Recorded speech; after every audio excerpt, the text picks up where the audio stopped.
Hi everybody, welcome back. In today's video I want to talk to you about my subchorionic bleeding or subchorionic hematoma. So last week I was 14 weeks pregnant and suddenly I started bleeding. Of course that was very scary and we ended up going to the hospital because even though the bleeding was very little, after a couple of hours I ended up passing a blood clot, and that is when we got quite scared. So we went to the hospital at 1 in the morning. The doctor did a quick ultrasound and blood tests, and he told us that everything was fine, the baby was moving, the placenta looked okay.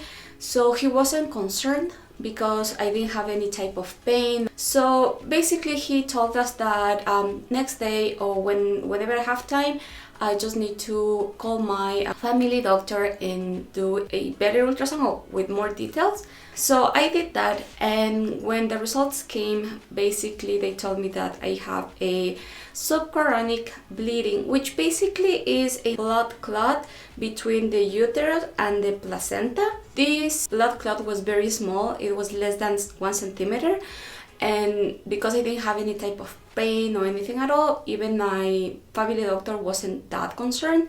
The only thing that he mentioned is that of course every time that I do a new ultrasound, they are going to be checking if this is growing or it will disappear completely, which in the majority of cases it just disappears itself. In fact, there is no treatment and they just have to wait and see what happens, if this is growing or not. What they told me is that when the blood clot is very big, it can start separating the placenta from the uterus, and obviously a miscarriage can occur. But as I mentioned, my blood clot was so tiny that they were not concerned that much. The only thing that they told me is that at the moment I have some restrictions.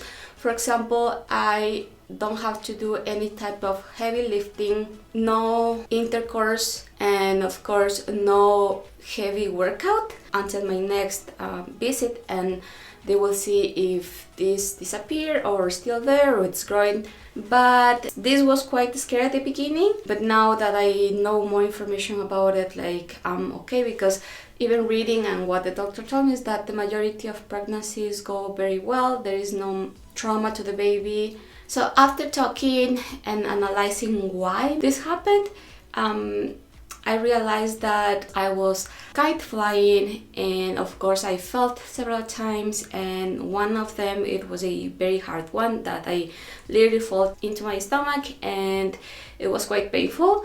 At that point when I was doing this, I was 1 month pregnant, but I didn't know that I was pregnant. So that was quite freaky, just realizing that maybe this was the reason why I ended up having this blood clot. But thankfully everything is going well. So this is the update that I just wanted to talk to you about, guys. Thank you so much for watching. Don't forget to subscribe and share if you want to see more of these videos. See you soon. Bye.